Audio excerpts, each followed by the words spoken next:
After a year on the road, I thought I'd get tired of traveling. The endless clatter of railways, highways, and everything in between. But as my train pulled into the station at Bellariva, I felt every bit as excited as the first day of my journey. A whole year. It felt like a lifetime. The places I'd seen, the people I'd met, of course, the forgotten treasures I'd given a new lease of life along the way. I'm a restorer by trade. Bringing our most beloved possessions back to life is what I love to do. I'd been traveling for months, working my way from one town to the next, fixing everything from family heirlooms to VCRs. Bellariva was my chance to take a break. Unfortunately, that would have to wait until after I'd unpacked.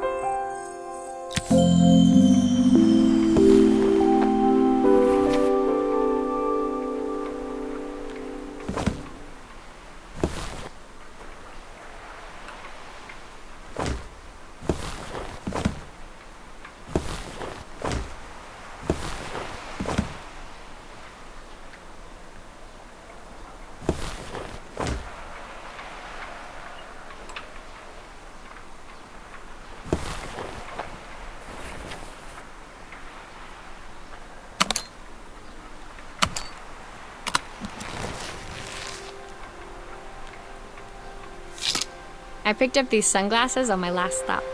Hopefully I'm cool enough to pull them off. The tools of my trade. No hope of restoring things without these.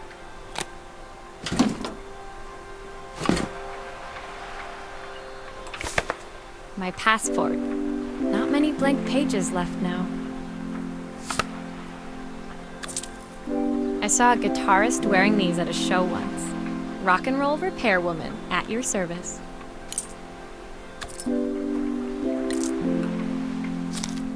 Who doesn't love a scrunchie? Practical and stylish. My parents took this after I made my first repair. Seems like a lifetime ago.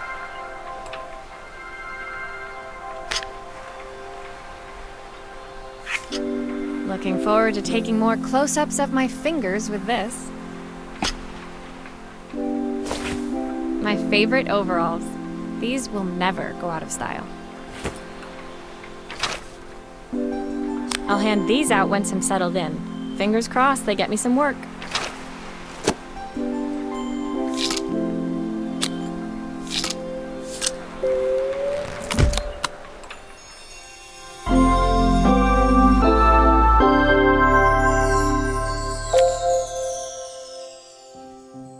Finally, I'd made it to Bellariva. I'd come for the food festival, taking place in a few days' time. After living off TV dinners and instant ramen for the last few months, I was craving a decent meal. Of course, I'd need to earn enough money to pay for it, so I figured I'd head out the next day and find some work. My parents never wanted me to go. They wanted me to stay in their shop and have a simple, stationary life. I knew there was a world out there, beyond the four walls of our antique store, that I had to be a part of. I daydreamed constantly about the weird and wonderful places each of our antiques came from. I loved figuring out their stories, revealing the memories hidden beneath the screws and wires. My story in Bellariva began with a little girl, and a voice she was longing to hear.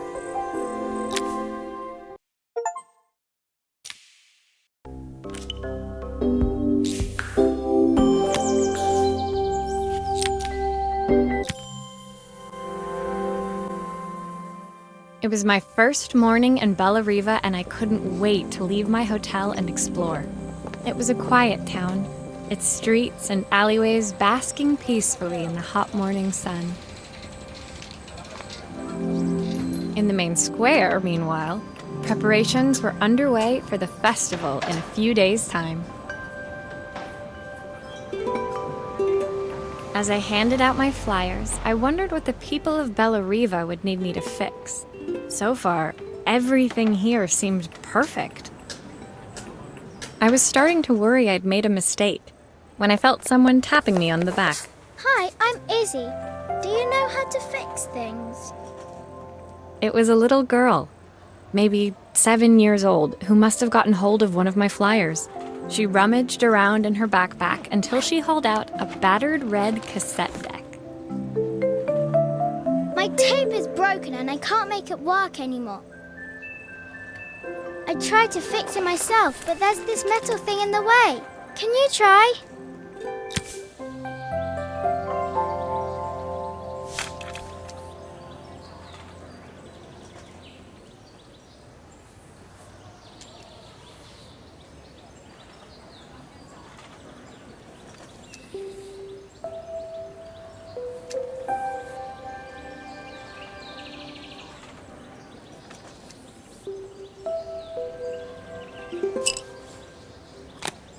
Why did you do that? How did you do that? I didn't see.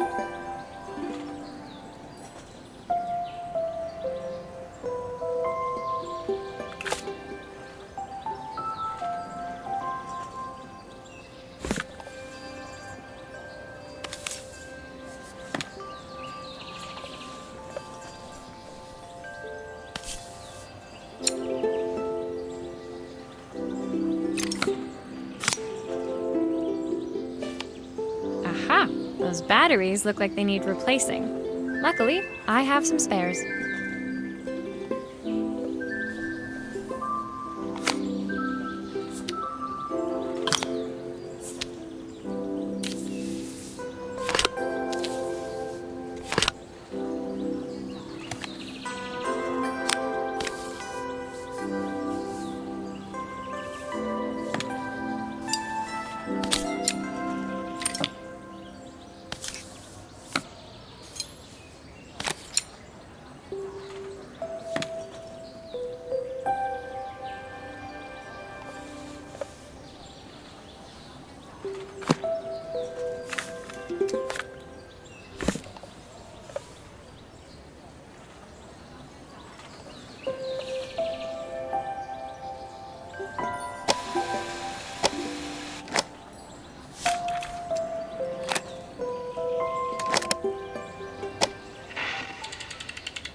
Will you dream a dream for me? If I sit by your side and hold you so tight, know that I will always love you, even though we both know that we must say goodnight. Good night, my darling.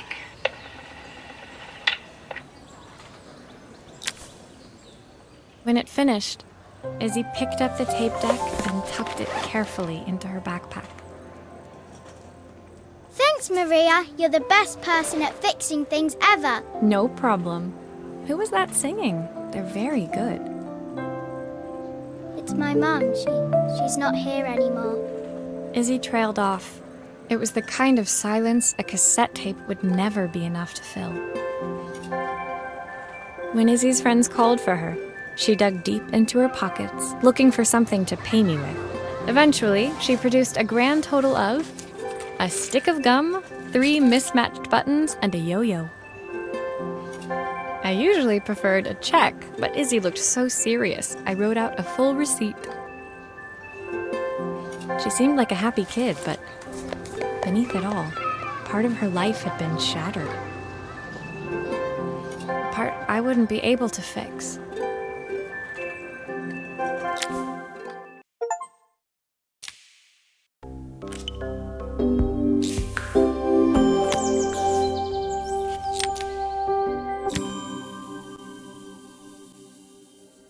My first repair complete, I spent the rest of the day doing small jobs in and around the square. I was exhausted when I got back to my hotel and found a message asking me to make one more visit. The address led me to a quaint little house, a stone's throw from the beach. Bathed in the evening light, it looked beautiful, in spite of its flaking paintwork and chipped tiles. The front door was opened by a harried-looking man still dressed from a long day at the office. Are you Maria? My name's Joseph. I'm Isabel's father. I'm so sorry she bothered you this morning. Please, come in. I'd like to settle up properly. On the mantelpiece, I saw the remains of a broken statue. Without thinking, I picked up a fragment. Ah, my father's statue. What's left of it, at least. Yet another way I'd have disappointed him. It survived 100 years in this family. But 5 minutes with Isabel and... Do you think you can salvage it?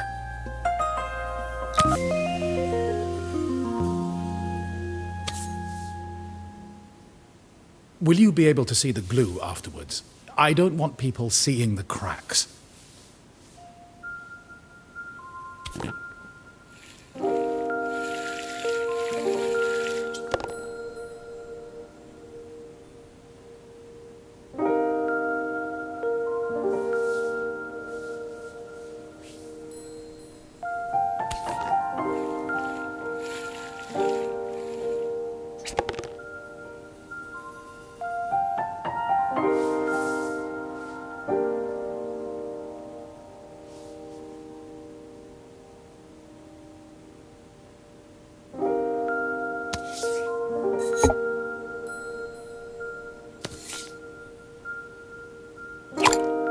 Is this glue really strong enough to hold everything together?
Sometimes I think my daughter should come with a warning label.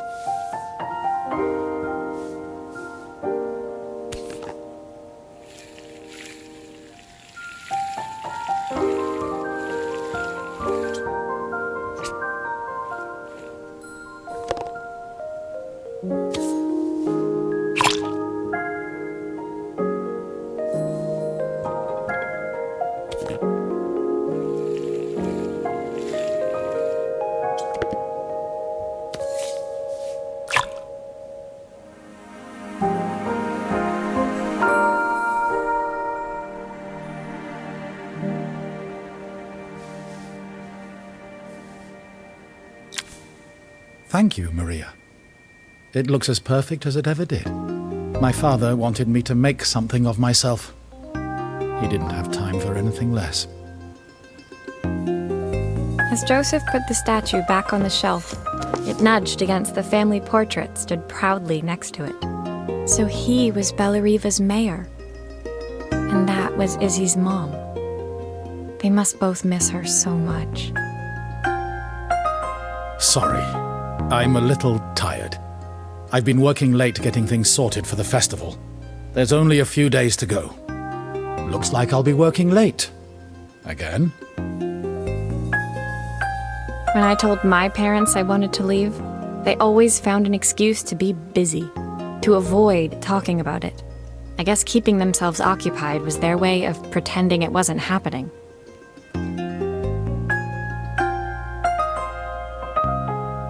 Joseph's work must have been taking up so much of his time. But maybe that was what he wanted. I just hoped he was finding enough time for Izzy, too.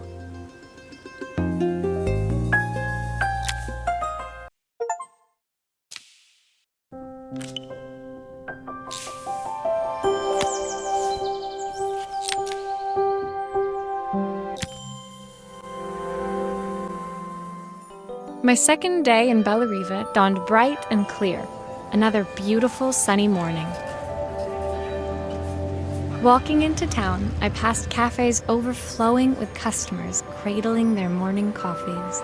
I stopped, breathing in the smell of roasted coffee beans and freshly baked pastries. I was about to go inside when the owner of Carmen's, the cafe next door, stopped me. Hello, Maria? Were you here yesterday handing out flyers? I have a job for you. Her place was petite, tucked between its competitors as if hoping they wouldn't notice. Judging by the empty tables inside, though, her potential customers hadn't noticed it either. It's a bit slow today, but we're just getting started. I'm sure it'll pick up soon. As Carmen chatted, she walked over to the counter and returned with an old rotary phone. At least I've got plenty of time to practice my recipe for the festival. It's a new special I've been working on. I was hoping to call my sister for some, seasoning tips, but it won't connect. Can you see if you can figure out what's wrong?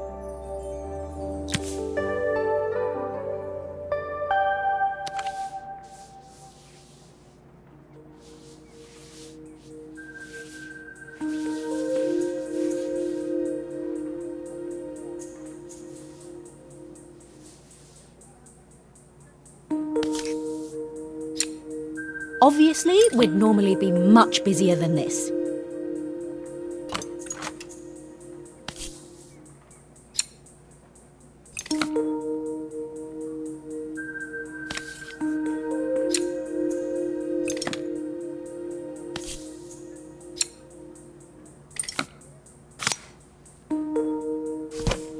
You can fix it, can't you? I can't afford to replace it.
These connections aren't quite right. I should check the wiring.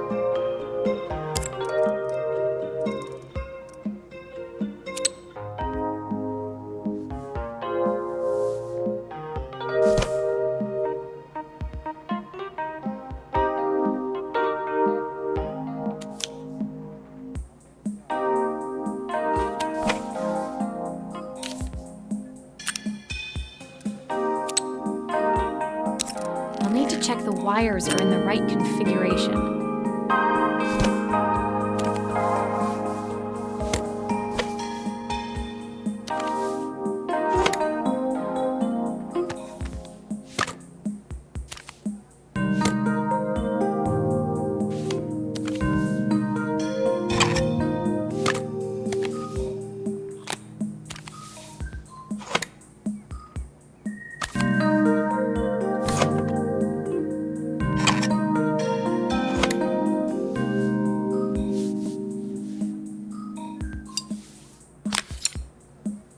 Looks like some of these wires aren't connecting correctly.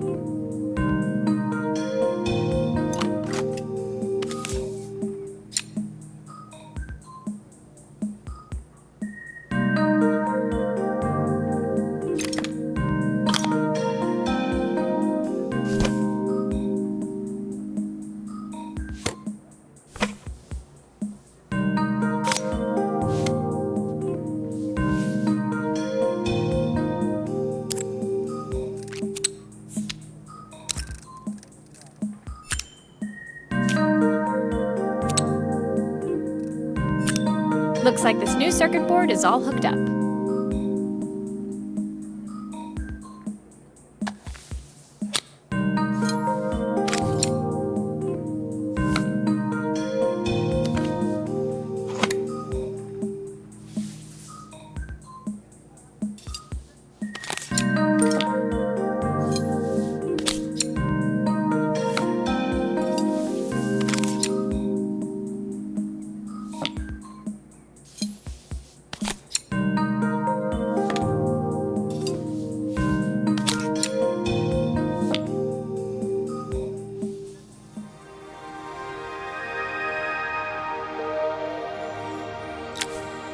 When I handed the phone back to Carmen, she seemed almost reluctant to take it from me.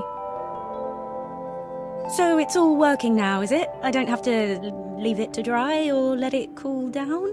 Nope, it's ready to go. It'll be ringing off the hook in no time. That's if I can pay my phone bill anyway. And the rent and the suppliers. Anyway, take a seat and I'll be right with you. Your coffee's on the house. I sat at one of the empty tables, while at the counter, Carmen had started dialing the phone. Hello? How's my favourite sister doing today? As she talked, Carmen became more and more tense. This didn't seem like a call for some cooking advice. I know I still owe you from last time, but I can't afford to take part in the festival if I don't pay. I could almost feel the eye roll at the other end of the line. You don't need to be here, though. Can't you just put the check in the post? When the call ended, Carmen brought me my coffee, her hands trembling. Sorry about that. My sister's decided to fly in for a visit. Oh, God, I have to get ready. Actually, I might have another job for you. Can you come by tomorrow?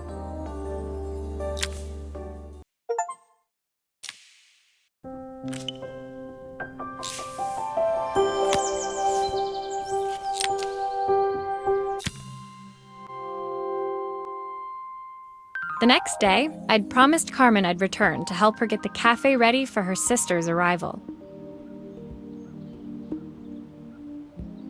I was about to set out when I received an unexpected call from my hotel's reception desk. Apparently, another guest had asked for me by name.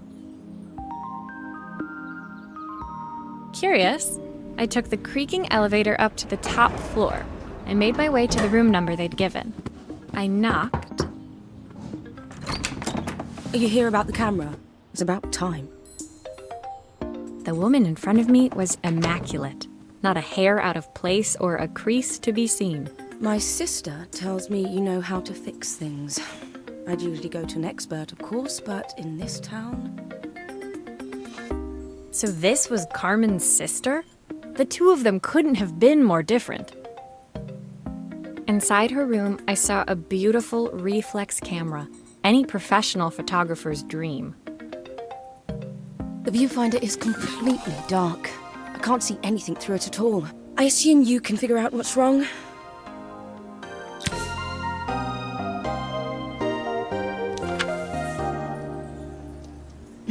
You need the manual.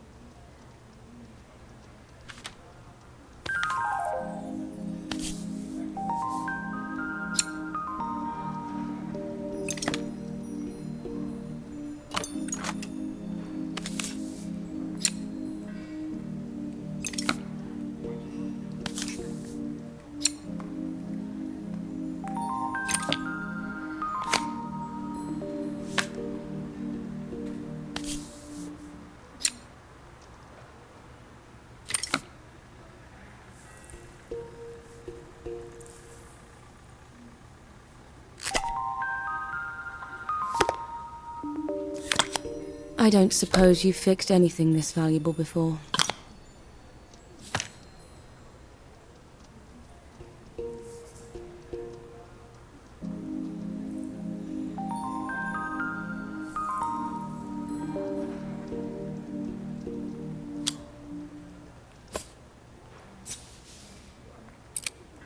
If I use the screwdriver, I could adjust the angle of the mirror.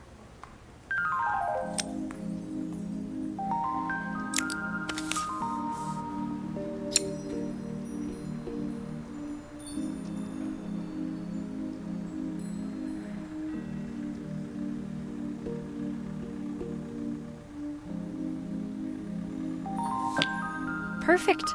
Now the viewfinder should be working.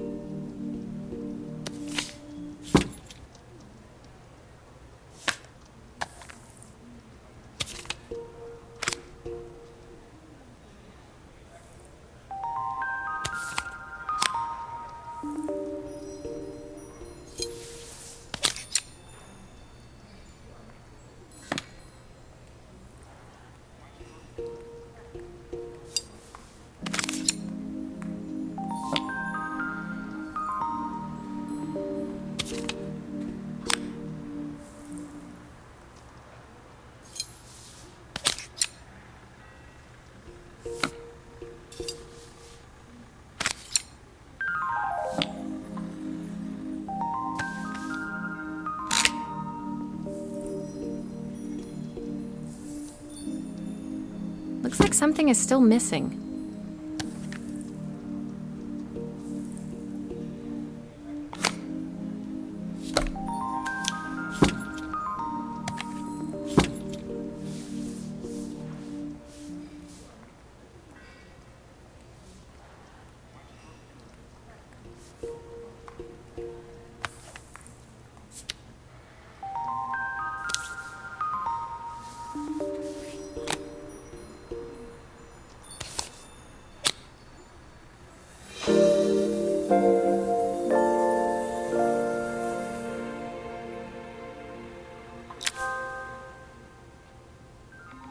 I felt a pang of envy as I handed the camera to Helena. I put my disposable to shame.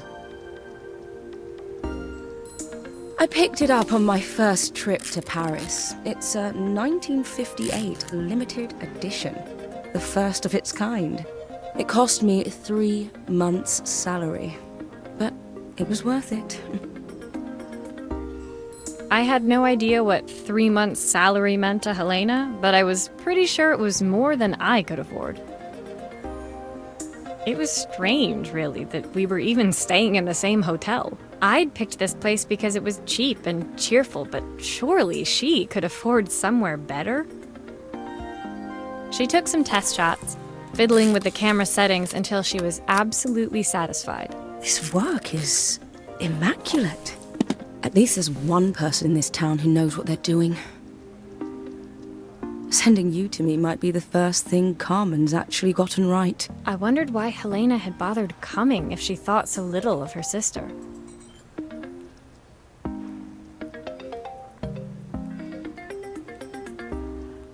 I hear nothing from her for weeks, and then when she finally does call me, all she wants is money.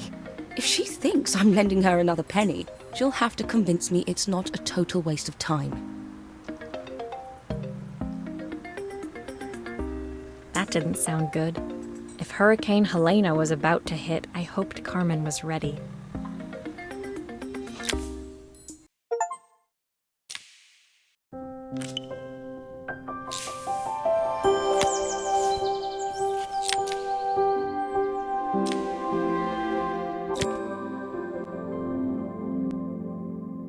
The sun was setting over Bellariva by the time I reached Carmen's cafe. From the outside, it looked as quiet as ever, but inside, I found Carmen cleaning like her life depended on it. Maria! Oh, don't mind all of this. If Helena finds one speck of dust in here, I'll never hear the end of it. Carmen seemed pleased to see me, but I sensed the fidgeting tension beneath each sweep of her mop. Trying to live up to the standards of someone like Helena seemed like an impossible task.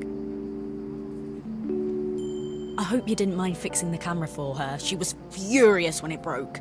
I really need this to go well. If she doesn't lend me the money, I don't know how long I can keep this place going. Carmen led me to a back room, where she'd laid out the components of what looked like a neon sign. I had this made when I first opened the cafe, but I'm hopeless with electronics.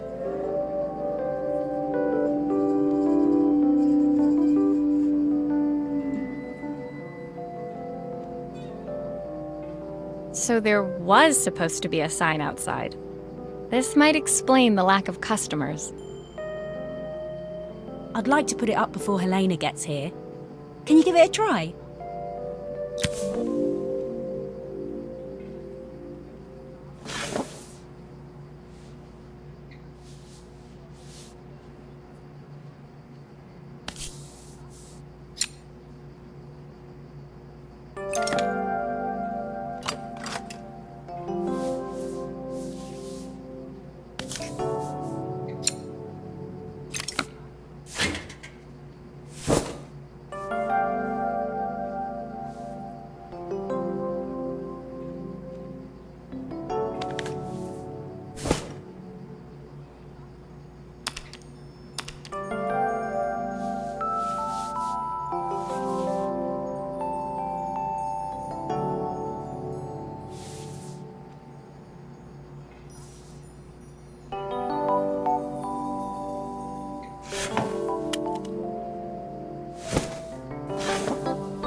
Flat.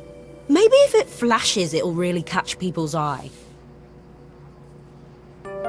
Great idea. I think I have a spare part that could do that.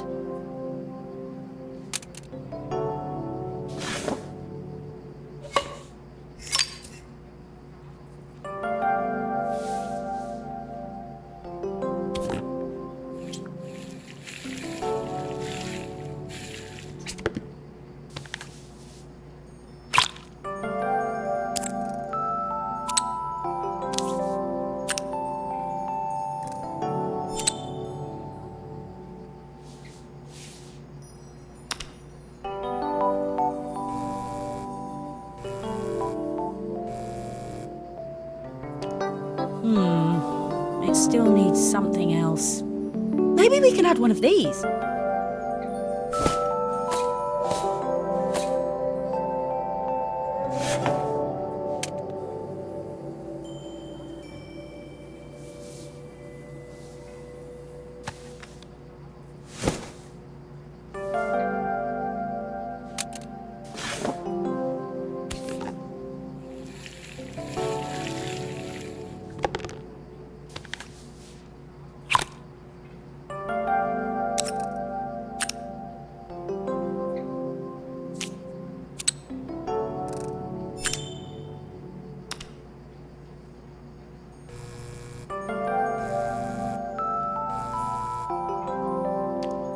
I think the whole thing is supposed to light up.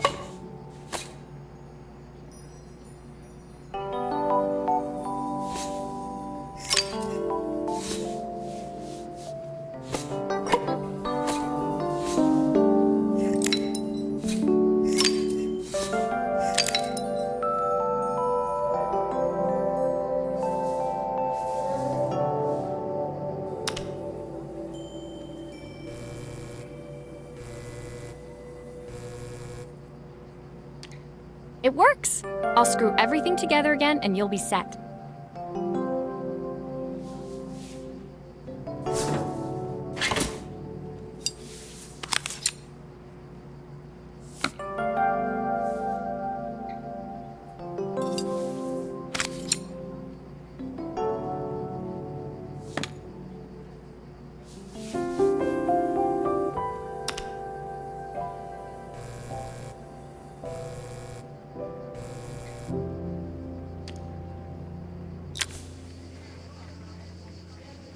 The sign fixed, we headed outside and mounted it carefully over the cafe door. Oh, that's perfect, Maria. It looks just how I imagined it. When I had this sign made, it all seemed so simple. Oh, I can't believe I might have to give it all up. I hope I've done enough. The smile froze on her face as she spotted something over my shoulder. I turned to see.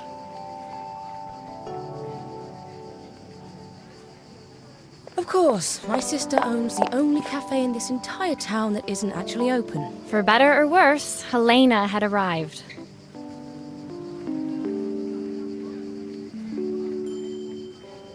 Carmen opened her mouth to explain, but Helena swept indifferently past her. Finally pausing in the doorway, she turned back towards Carmen. The first thing we're doing is getting rid of that hideous sign. And with that, she disappeared inside. I hoped Carmen's chances of saving the cafe hadn't disappeared with her.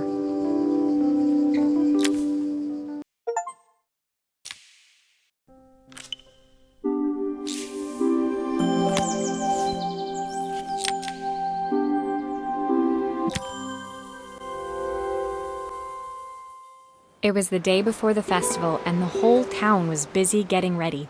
I had more work than I knew what to do with.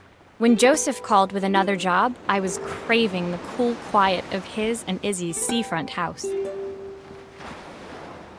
I'd barely reached their front door when I heard someone calling me. Psst, Maria, I need your help. Quickly, it's top secret. It was Izzy, peeking out from the side of the house. She beckoned for me to follow her.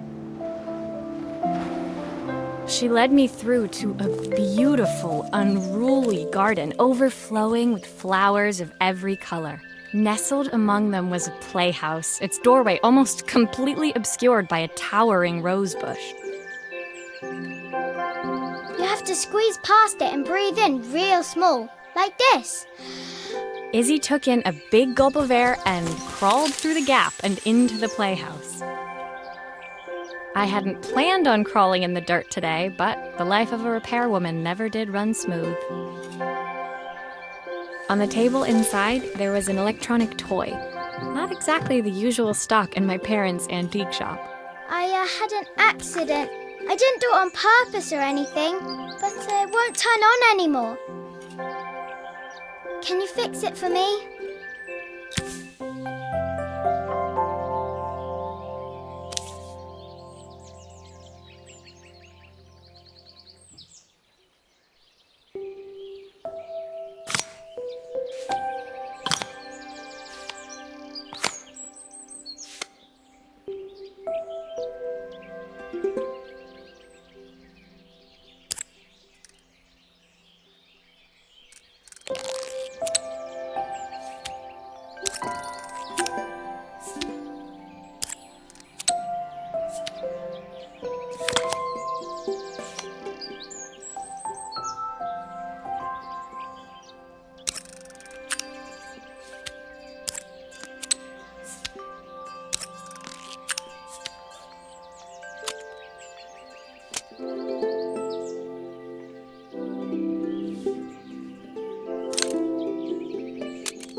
Do grown-ups play games as well?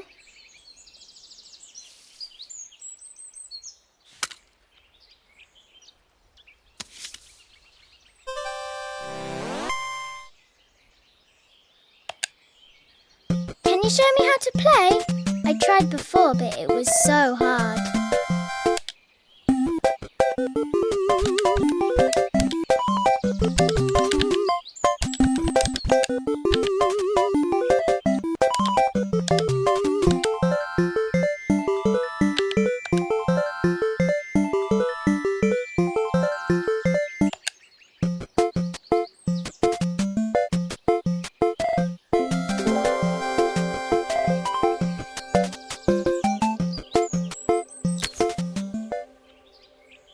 Her toy fixed, I watched Izzy retreat into its screen, taking refuge in a 3-inch world of her own. Well, I'd better head inside. Your dad is waiting for me. Please don't tell him about the game. He'll think I broke it on purpose. Why would he think that? Because, well, I kind of dropped it really hard at the wall. Izzy looked down, scuffing her shoes on the worn floor of the playhouse. My dad said I had to go to this stupid festival tomorrow and put on a stupid dress, and I don't want to. All he cares about is working. He never wants to see me unless it's for his job. I'm not going. He can't make me. With that, Izzy dove back through the rosebush and disappeared into the wilds of the garden. She was so young. She couldn't be expected to see that her dad was struggling too. It made me think, had I really tried hard enough to understand my parents' point of view? I was so focused on the adventures ahead of me. Maybe I didn't care enough about leaving them behind.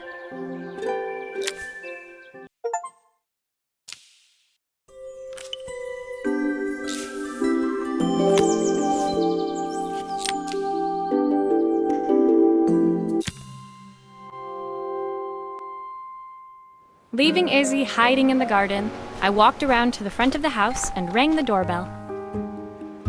It was only then I noticed my favorite overalls covered in grass stains. I scrubbed desperately, but it was too late. Maria, what are you doing? What happened to your clothes? I was, repairing a lawnmower. How unusual. Well, do come in. The job I've got for you is a little more delicate. Totally embarrassed, I walked into an orderly room filled with papers and ledgers. So this was his office. You must be so busy getting ready for the festival. Are you looking forward to it? Of course. It's traditional for the mayor to judge food from every cafe and restaurant in town. I'll be declaring the best chef in Bella Riva by this time tomorrow. Speaking of which... He unclipped the watch from his wrist and very carefully handed it to me. I'll have a tight schedule to follow, but my watch stopped working a while ago. Could you see if you can make it tick again?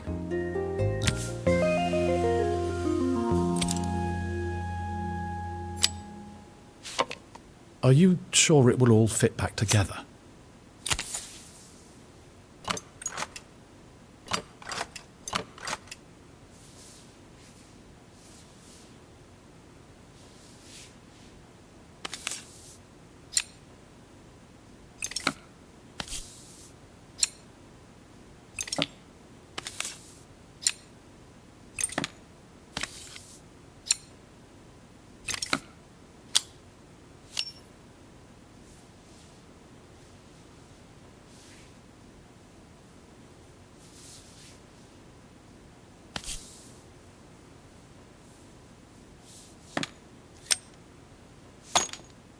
The main plate has completely cracked. I'll need to replace it. The cogs look good, though. If I'm careful, I can reuse those.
I've not gone a day without this watch since my wife gave it to me.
As I handed the watch back to Joseph, my fingers traced over the engraving on the back. I hoped fixing this was one small way I could help him move forward. I can't believe it's working, Maria. Thank you. My wife was a brilliant woman. Feeling this ticking on my wrist, it makes me feel like she's still here. Watches measure minutes and hours like they're infinite. I didn't know we had so little time. Even with Isabel, I barely see her. And when I do, she acts like she hates me. Just then, the phone rang. Even when he was at home, his work was never done. Sorry, Maria. I have to take this. I'll see you at the festival tomorrow. As I left, I turned and saw him pacing the floor of his office, his watch glinting in the afternoon sun. I hoped its quiet ticking would at least bring him some peace during the busy days to come.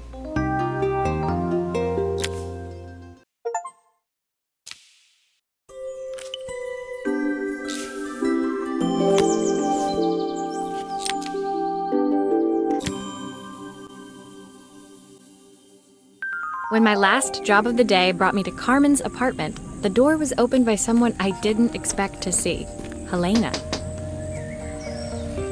Sorry for inflicting this mess on you. Carmen's never seen a knick-knack she doesn't want to buy, apparently. Carmen's apartment was a little chaotic, but totally charming. It was easy to imagine her living in a place like this. It definitely wasn't Helena's style. She seemed more upmarket than flea market. I wondered why she was even here. We're having a clear out, or at least I am. Carmen's not helping, as usual. There's a market at the festival tomorrow. I'm selling some of these things to make her some money. She says she has nothing when there's all this stuff right under her nose. Helena stepped delicately past the items on the floor and reached down to pick up one from the pile. Look at this slide projector. Our parents treasured it, but Carmen treats it like a piece of junk. Can you take a look?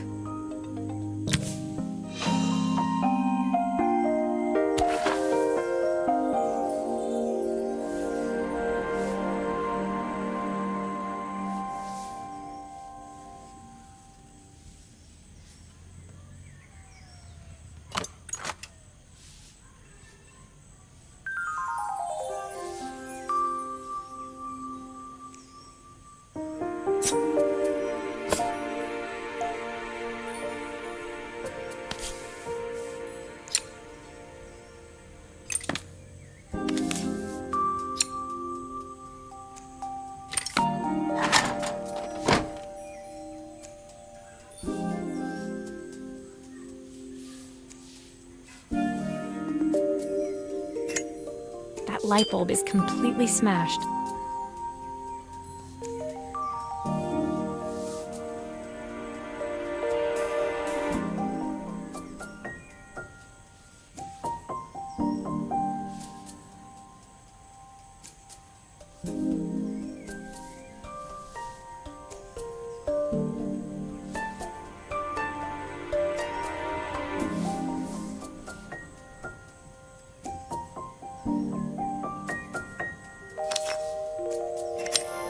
Okay, I'll need to redirect the light to the lens at the top for the projector to work.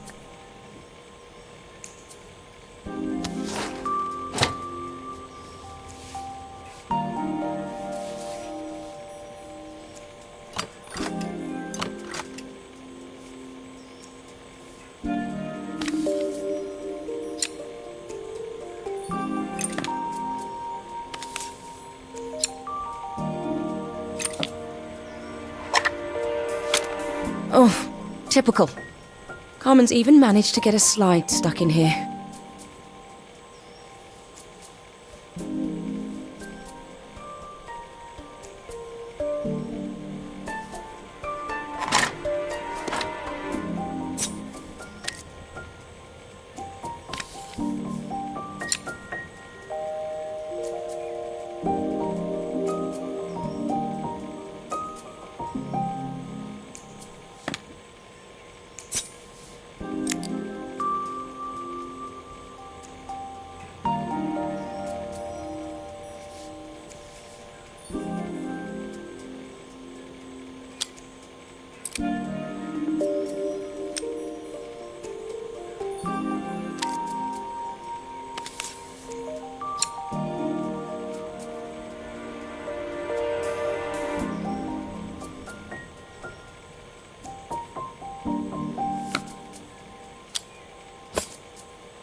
I was so excited when I moved to the city.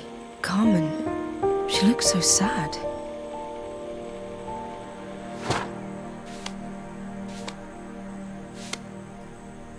Here's the clicker you'll need to attach. God knows how Carmen broke that as well.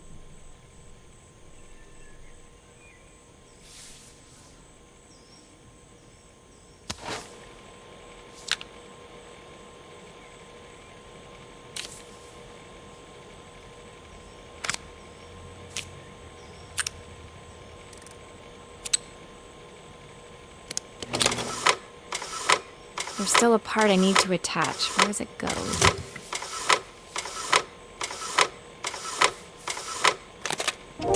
When we were younger, Carmen was always following me around.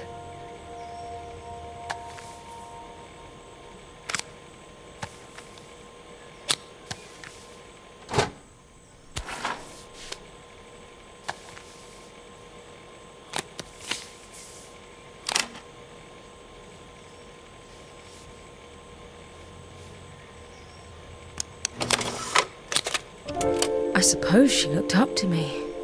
A cool older sister.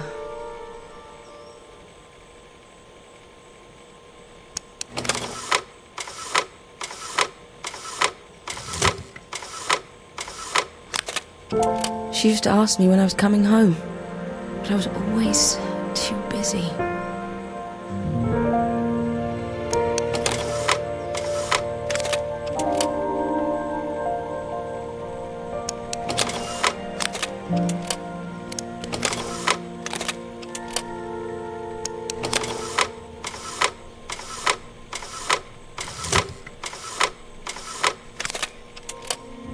Those screws still need to be put back.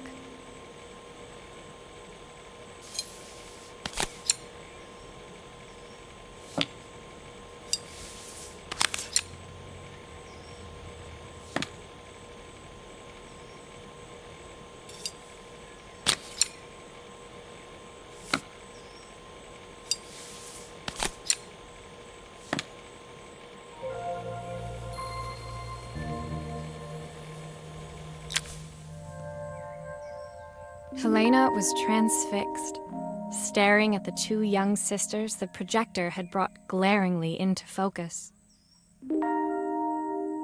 I never meant to let her down. But you haven't, have you? You came all this way just to help with the cafe, plus the money. That's the problem. There is no money. I lost my job a few months ago. My savings are almost gone. I have nothing. Carmen thinks I'll throw my checkbook at her bad decisions and make them okay. But I can't. Not this time. You know, the funny thing is, I came here wanting to tell her the truth. But she's so infuriating. How can I ask her for help when all she cares about is herself? Helena fell silent, shrinking under the gaze of her younger self, projected onto the wall. We drifted so far apart when I moved away. It felt like the only thing keeping us together was my bank balance. I know I have to tell her the truth. It isn't fair. But I already lost everything else. What if I lose her too?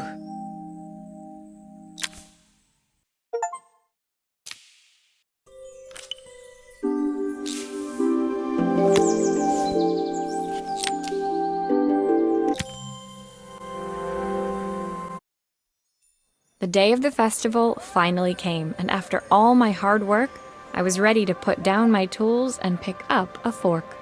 The smell as I entered the main square was incredible. Each stall was selling food even more delicious than the last. The competition would start any minute.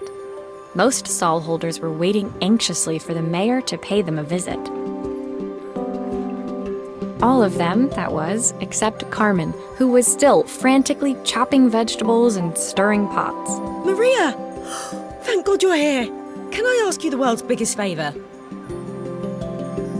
Helena was supposed to help me run the stall today, but she never turned up. Probably too ashamed to show her face. I can't believe she lied to me. Carmen was stirring so furiously she was in danger of tipping the pot over altogether. The mayor will be here any minute for the judging, but I'm almost out of my special. She wasn't really going to ask me, was she? Not on my day off. I have a stove ready to build and everything. Can you set it up and make me a spare batch?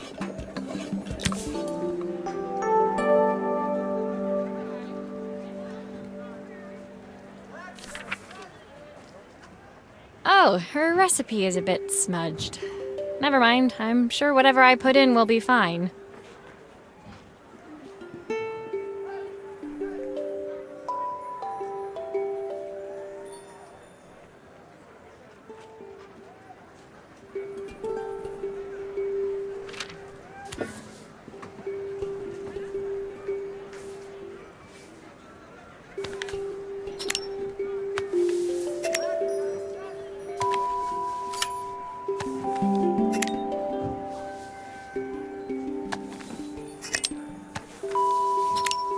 It all fits. Now to light the gas.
I think that pot is really boiling now. Smells great if I say so myself.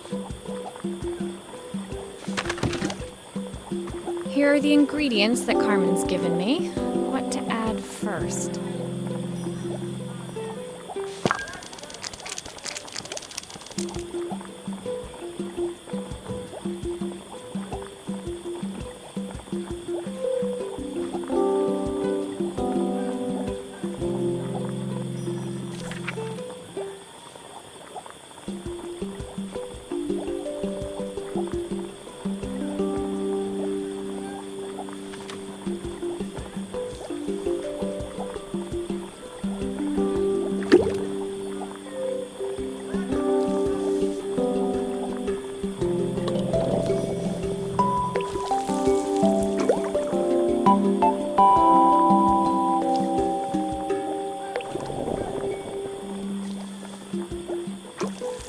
That looks good. I'll scoop a spoonful when I'm ready to serve.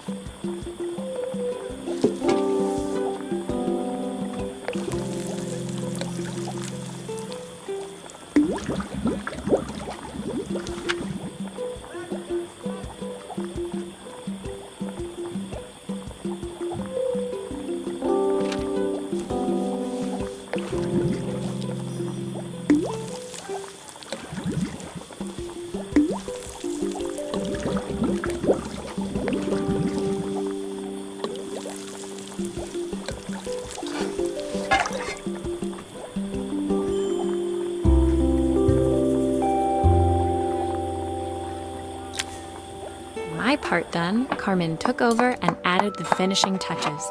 It was just in time, as a moment later, Joseph arrived with Izzy in tow.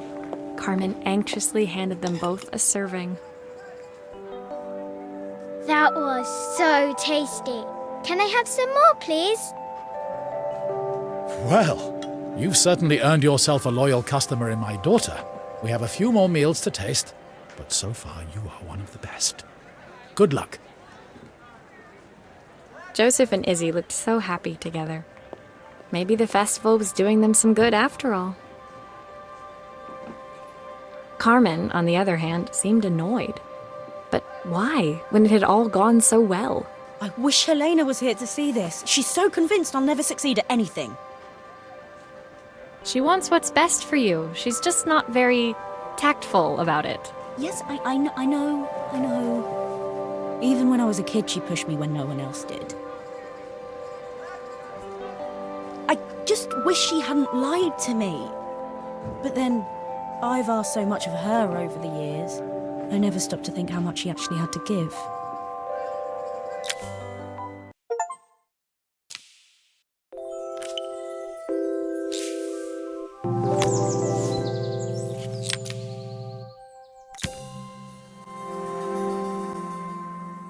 The festival finished. I only had one day left before I had to catch my train and leave Bellariva behind. I couldn't go without saying goodbye to Carmen. So, that evening, I made my way to the cafe. It was unrecognizable. She'd done it. Best food in Bellariva. Half the town was outside waiting to see what the fuss was about. Maria! My favorite sous chef. Come on through. It was Carmen, acting every inch the successful cafe owner she deserved to be. Even Helena was there, serving the coffees. This was the last place I expected to see her after yesterday's drama. Carmen led me through to a balcony upstairs, where she brought out an old record player. I found out where Helena was on the day of the festival. She was selling her camera to clear the cafe's debts. But then she didn't have much left for herself. So, I've asked her to come and stay with me for a while. We have a lot of catching up to do. I wanted to give her this, to cheer her up. We listened to it all the time when we were kids. Do you think it has one last tune in it?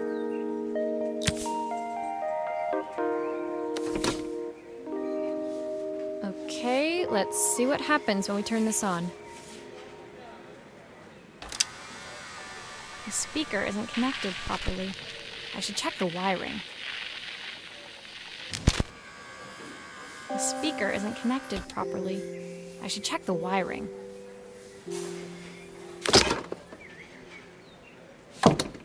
Here's the problem. This wiring isn't connected properly.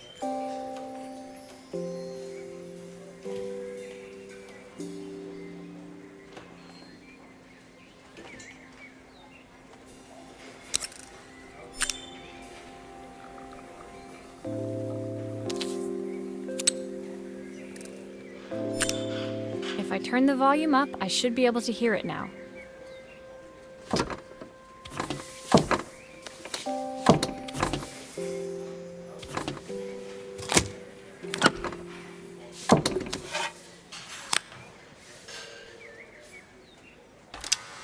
The speaker isn't connected properly. I should check the wiring. The speaker isn't connected properly. I should check the wiring.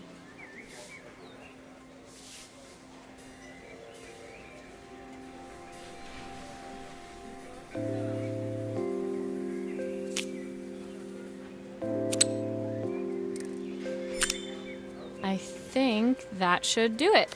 This record should play beautifully.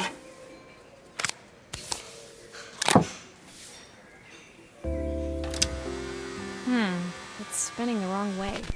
How can I get it to play in the right direction? Must be to do it. Let's see if one of these spares can turn things around.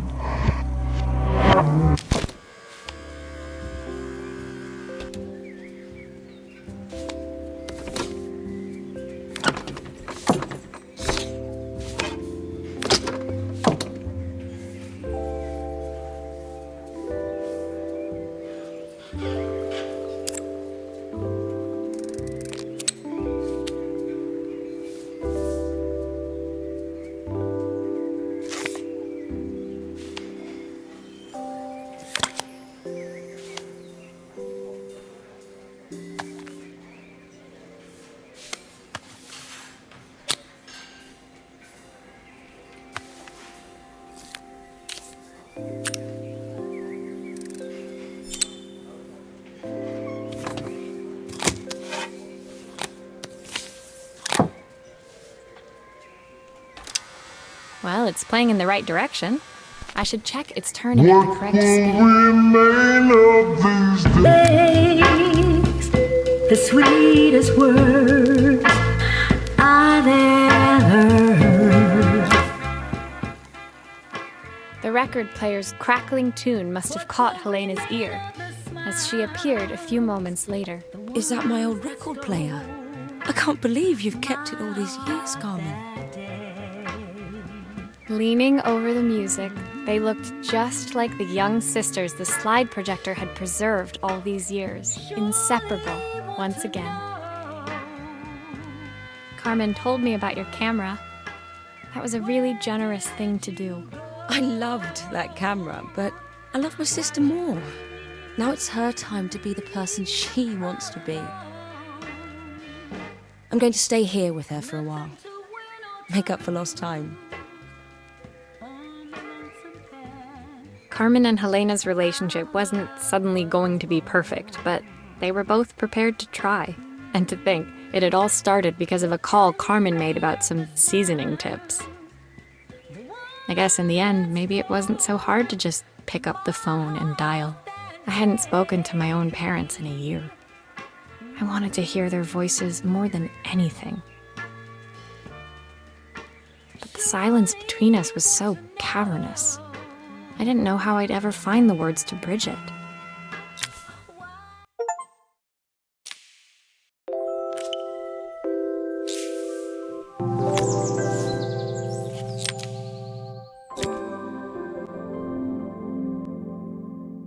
My final morning in Bellariva, I received one last call out to Joseph and Izzy's house. I knew I had to pack, but I figured I could squeeze in one final job before I had to leave. When I arrived, I found Joseph tidying up his wilderness of a garden. The playhouse was already cleared. Inside, I could see Izzy happily testing out her screw-driving skills on the back of her cassette deck. You've made quite the impression. Izzy, tells me she's going to be a repairwoman like Maria. I'm sure she could be anything she wanted if she put her mind to it. She could. She's a brilliant child. Spending the day with her at the festival, I haven't had so much fun in ages. I wanted to give her something before she starts to forget. Inside, the house was transformed, flooded with light and the sounds of the garden. It felt alive again. This would be my last repair in Bellariva, but it felt like it was the house that had really been restored. It's a music box. It used to play beautifully, but now when I wind it up, nothing happens. I'd love for Izzy to hear it sing again. Can you help?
Maria, could you add this family picture of us?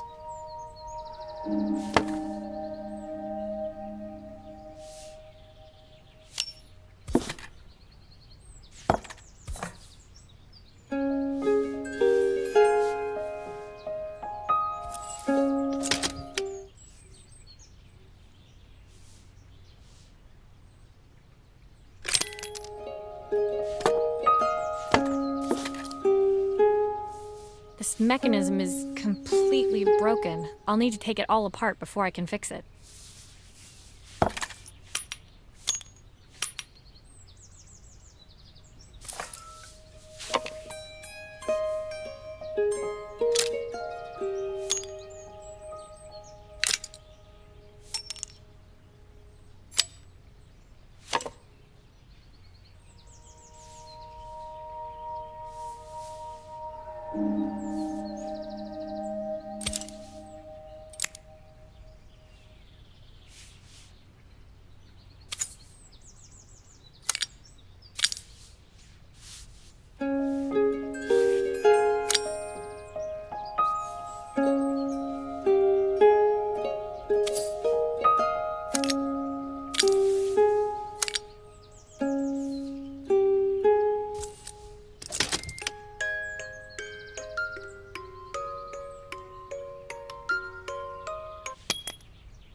Perfect. The mechanism is good as new.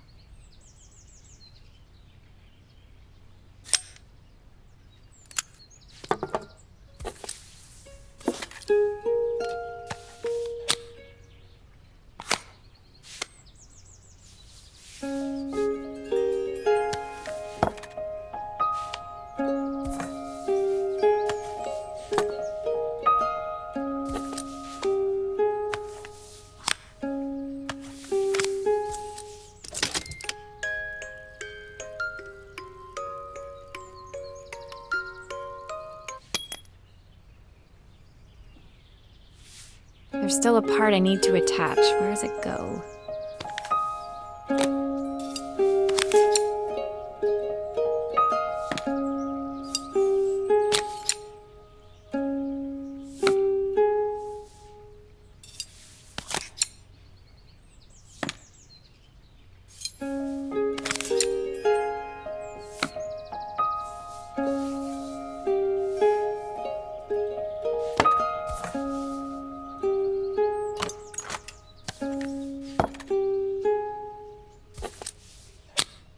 I think that's everything back together again.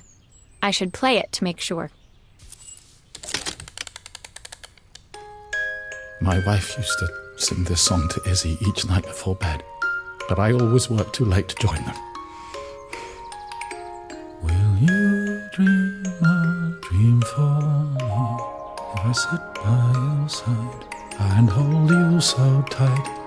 Know that I will always love you, even though we both know that we must say goodnight.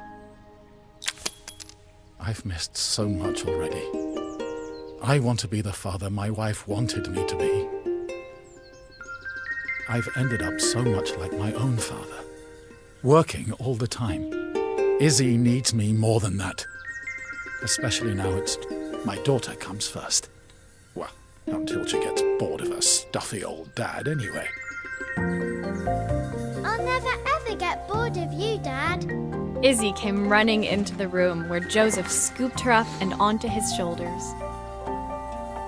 She gazed at the music box, her eyes shining. I'd never seen her look so happy. Thank you, Maria, for everything. The things you've fixed for me. I'm so glad to have them back. Joseph was a good father, and I could tell he was determined to be an even better one. When it came down to it, that was all any of us wanted. A second chance to make my time in Bellariva was almost over, but before I left, I knew there was something of my own I needed to fix.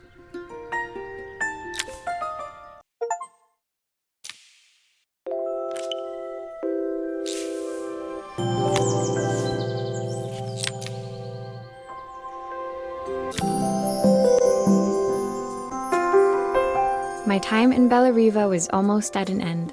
Another chapter finished in a story whose ending I hadn't felt ready to write. The people I'd met, the items I'd restored, they'd taught me so much about what was really important. Pulling out my suitcase from beneath the bed, I remembered the day I stole it from my parents' shop, the day I left. Afterwards, I was too ashamed to call them, to apologize. It was a guilt I'd been carrying around every day since. As I packed, I knew that it was up to me to find a way to lighten the load.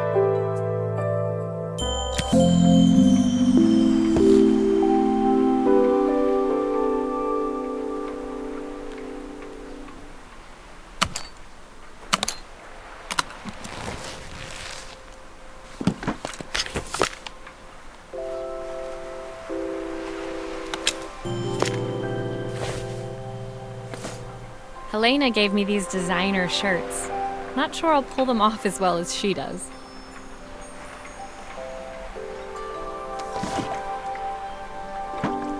The recipe for Carmen's special.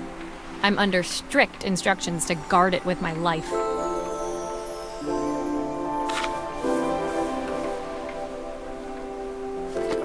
My parents would love Bellariva. Maybe I can convince them to make the trip.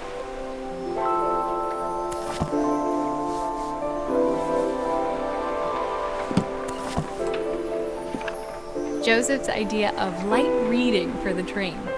It does look thorough.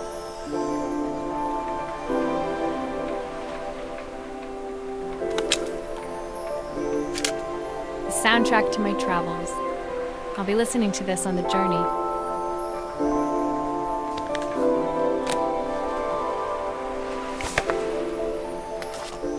My train ticket. I can't believe it's time to leave Bellariva behind. Izzy gave me this in exchange for my repair manual. She'll be a pro in no time. My suitcase was full, but it was my heart that felt heavy as I made my way to the station. I was sorry to be leaving Bellariva behind, but I hoped that in my own small way I'd made a difference. Helena and Carmen's reunion was possible because they'd learned to overcome their differences. Joseph had realized he shouldn't let his grief or his work get in the way of his relationship with Izzy. They'd each learned to see things from someone else's perspective. Maybe it was time I saw things through my parents' eyes. I knew it would be easier to jump on the next train, put even more distance between us, but I finally felt ready to talk to them. I just didn't know if they would feel the same. Did I even remember their number? I wasn't sure until I reached for the phone and it all came flooding back.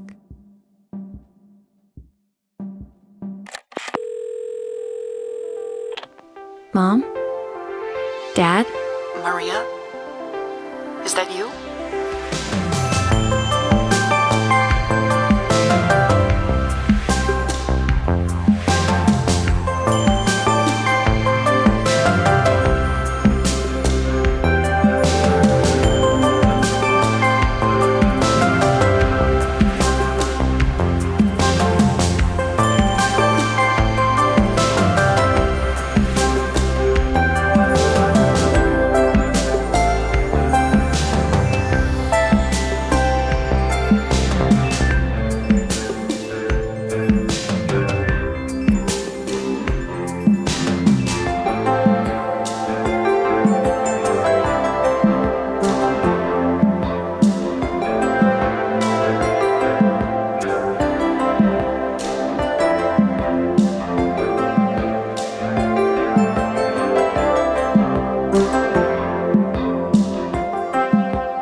Dear Maria, Carmen here. Sorry I haven't written. The cafe's been absolutely manic since you left.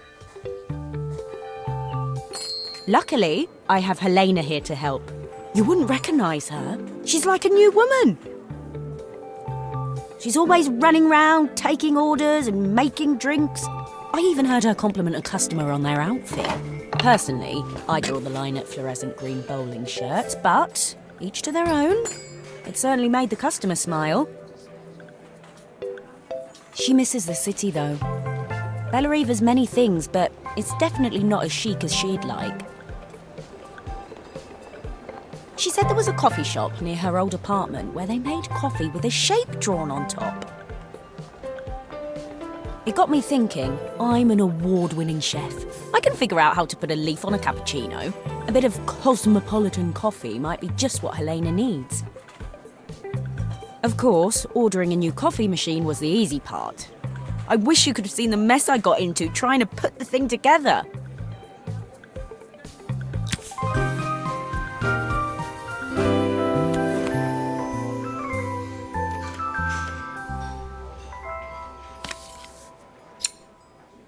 I saw Maria use her screwdriver a million times. Taking this apart will be easy.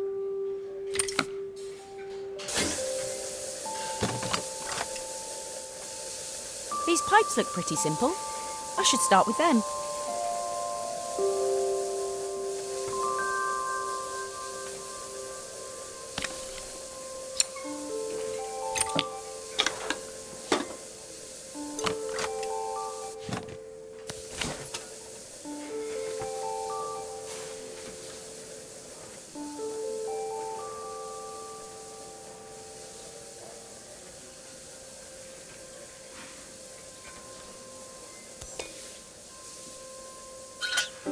I'll need to connect all the pipes correctly to stop the steam pouring out.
Finally, no more steam.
How can there be so much steam? Ugh, I'm getting soaked!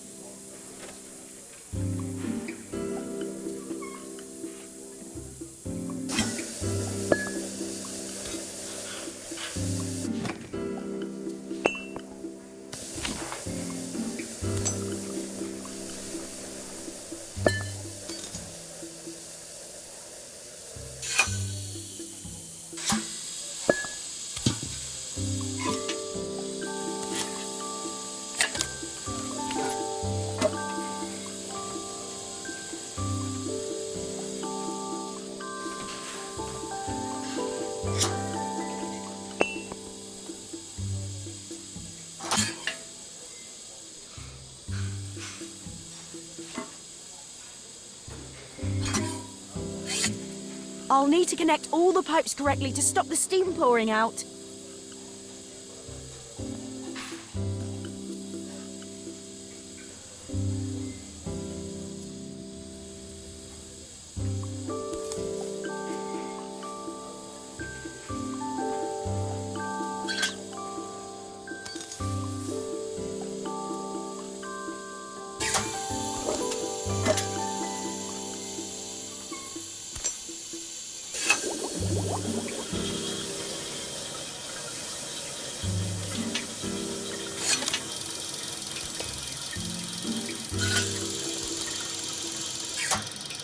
Finally, no more steam.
Are all of these parts supposed to go in there?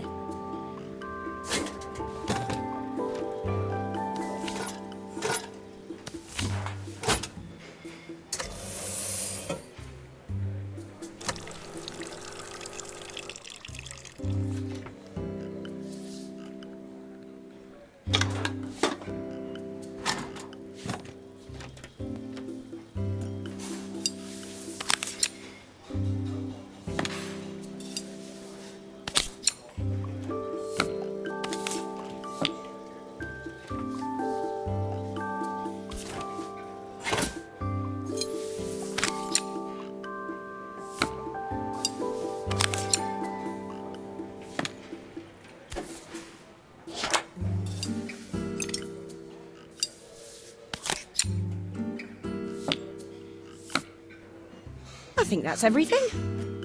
Better test the buttons, just to make sure.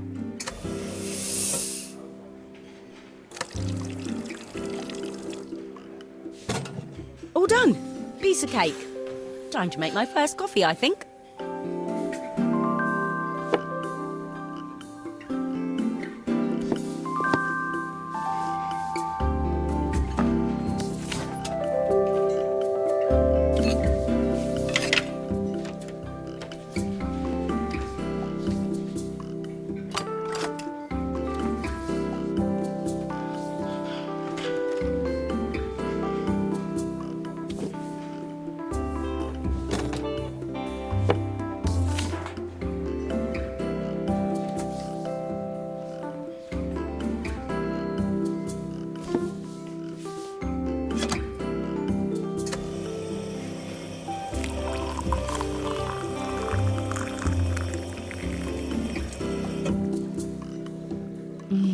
Smells delicious. Now to make it look magical.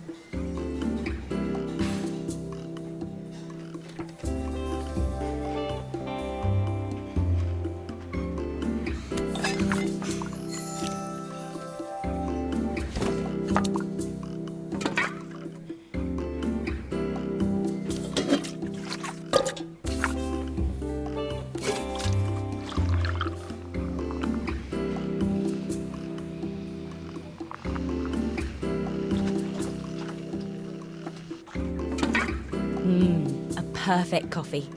All it needs is a saucer and a couple of Helena's favourite biscuits.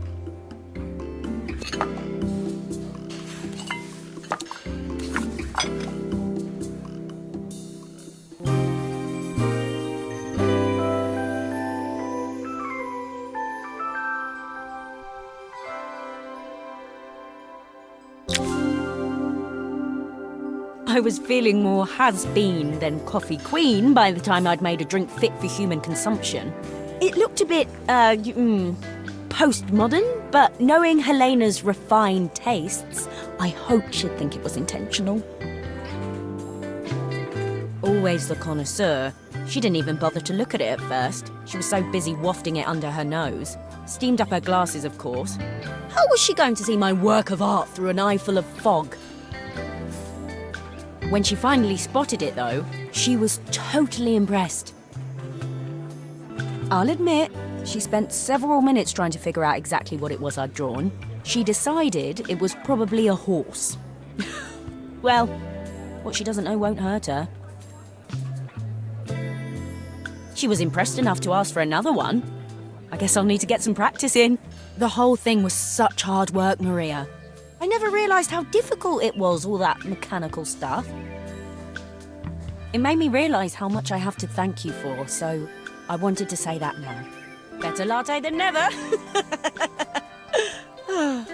Hoping you're well. Your friend, Carmen.